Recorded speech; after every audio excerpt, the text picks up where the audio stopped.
I hadn't seen my father in years. Not since the night he packed one bag and walked out when I was 16. No goodbye. No promise to come back. Just a door closing behind him and a silence that stayed for years. So when I walked into my uncle's lawyer's office and saw him sitting there, it felt unreal. He was laughing, relaxed, surrounded by relatives who acted like nothing had ever gone wrong. For a moment our eyes met. Then he looked away. Like he didn't recognize me. Like I was a stranger who had walked into the wrong room. That hurt more than I expected. This wasn't a family reunion. This wasn't about loss or memories. I could feel it in the air. In the way people leaned forward. In the way smiles felt forced. This day wasn't about grief. It was about money. And none of them knew why I was there. I was 16 when my father left. There was no shouting. No arguments. No dramatic goodbye. Just the sound of a zipper closing. One bag on the floor. And a door shutting behind him. He said he needed space. That he needed time to think. I stood there waiting for more. For an explanation. For a reason that made sense. But that was all he gave me. What he really meant was simple. He didn't need me. That night everything changed. Life became divided into two parts. Before he left. And after I realized he wasn't coming back. And I understood something I never should have had to learn so young. Sometimes people leave quietly. And the silence they leave behind lasts forever. After my father left, I didn't just lose him. I slowly disappeared from everyone else too. The phone stopped ringing. Birthdays passed without messages. Holidays came and went like ordinary days. Relatives talked about my father like he was brave. They said he was starting a new life. They said he had done what he needed to do. No one asked what happened to me. At school I learned to smile and say I was fine. At home I learned how loud silence can be. Some nights I ate whatever I could find. Other nights I just went to sleep early so I wouldn't feel hungry. I stopped expecting help. Stopped expecting questions. I learned that when an adult walks away, people don't blame them. They adjust their stories instead. I became the detail no one mentioned. The child people avoided talking about. That's when I understood something painful. Being abandoned isn't always dramatic. Sometimes it's quiet. Sometimes it looks like everyone moving on. While you're left standing exactly where you were. Not everyone turned away. My uncle didn't. He never made a big show of helping. He didn't ask questions that forced me to relive things. He just stayed present quietly and consistently. Sometimes it was a short phone call. Sometimes it was groceries left at the door. Other times it was help with school fees when I didn't know how I would manage. He never spoke badly about my father. He never tried to replace him either. He just treated me like I mattered. When everyone else acted like my situation was uncomfortable, my uncle acted like it was real. He remembered my exams. He asked about my plans. He listened when I spoke and when I didn't. I didn't realize it then. But he was paying attention to everything. Who showed up? Who didn't? He saw the effort it took just to keep going. At a time when I felt invisible, my uncle was the one person who looked at me and made me feel seen. Years went by, but the night my father left never really did. I grew older, but that moment stayed the same. I finished school without him. Made decisions on my own. Learned how to solve problems without calling anyone for advice. I told myself I was fine. That I didn't need closure. That moving on meant forgetting. But some wounds don't close just because time passes. Every big moment reminded me of who wasn't there. Graduations. Small achievements. Days when I needed someone to say they were proud of me. I stopped expecting my father to reach out. Stopped imagining apologies that never came. Hope, I learned, can be heavier than disappointment. So I focused on surviving. On building something steady out of what I had left. I didn't become bitter. I became careful. Careful with trust. Careful with promises. By the time my uncle passed away, I had learned how to stand on my own. But some part of me still carried the quiet weight of being left behind. The lawyer's office was quiet when I arrived. Too quiet for the number of people sitting inside. Everyone looked dressed for something important. Serious faces. Polite smiles. The kind people wear when money is involved. I took a seat near the back and kept my head down. I didn't come there to be noticed. That's when I saw my father. He looked older but comfortable. Like someone who believed he belonged in that room. He was talking easily, laughing with relatives I barely recognized. For a second I wondered if he would stand up. If he would say my name. If he would finally acknowledge me. He didn't. When our eyes met, he paused. Then he nodded once and looked away. No shock. No guilt. No recognition. In that moment, I understood something clearly. This room wasn't about family. It was about claims. About who expected something in return. And no one there believed I had any claim at all. The lawyer began reading the will in a calm, steady voice. Names were called. Assets were listed. Properties. Bank accounts. Investments built over a lifetime. With every number, the room changed. People sat up straighter. Pens moved closer to paper. Whispers started and then quickly stopped. I watched faces carefully. Some looked nervous. Others looked excited. My father leaned back in his chair, confident. Like this was already settled in his mind. Like whatever was being read belonged to him by default. Relatives exchanged glances. Small smiles appeared and disappeared. No one mentioned my uncle as a person. They talked about him as a total. As a final amount.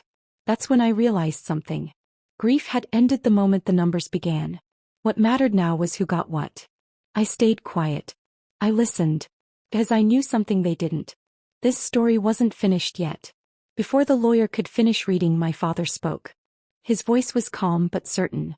He said we should stop wasting time. That everyone already knew how this should go. He talked about family rights. About blood. About what he believed he was owed. Others quickly agreed. Heads nodded around the room. Someone mentioned how my uncle would have wanted things fair. No one asked what fair had meant in real life. Then my father looked in my direction. Only briefly. Like I was an inconvenience. He said some people were only there out of sympathy. That not everyone deserved to be included. The message was clear. I didn't belong in their plans.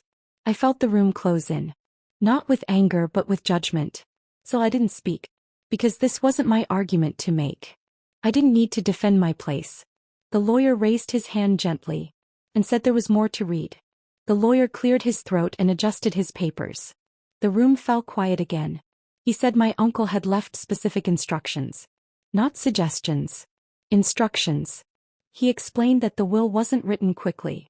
It had been reviewed. Dated. Documented carefully over time. Then he read one line. Foley. Curry. My uncle had kept records. Of support given. Of visits made. Of promises kept, and broken. Dates were mentioned. Names were mentioned. The air in the room shifted. People stopped leaning forward. Some looked down at their hands. My father moved in his chair. The confidence he had earlier started to fade. The lawyer continued. He explained that loyalty mattered. Consistency mattered. Presence mattered. This inheritance wasn't about titles or last names. It was about who showed up when it counted. For the first time that day, no one interrupted. They were finally listening. The lawyer's voice filled the room with facts that no one could argue with. Every word seemed to hit harder than the last. He began detailing exactly who had been there for my uncle when it mattered. Who showed up for him in sickness. Who checked in when he was struggling. Who supported him through difficult times. He mentioned dates. Phone calls. Visits. Even small gestures, like running errands or helping with paperwork, were recorded. Then he spoke about my father. About the night he walked out. About the years he disappeared without a word. The room went still. The smug smiles vanished. Whispers died mid-sentence. My cousins shifted uncomfortably. Aunts avoided eye contact. My father's confident posture faltered. For the first time he looked small. Unprepared. The lawyer didn't sugarcoat it. This inheritance goes to those who were present, he said firmly. Those who acted like family, not just shared DNA. Every fact was laid bare. No opinion. No bias. Only evidence. I listened quietly, letting it sink in.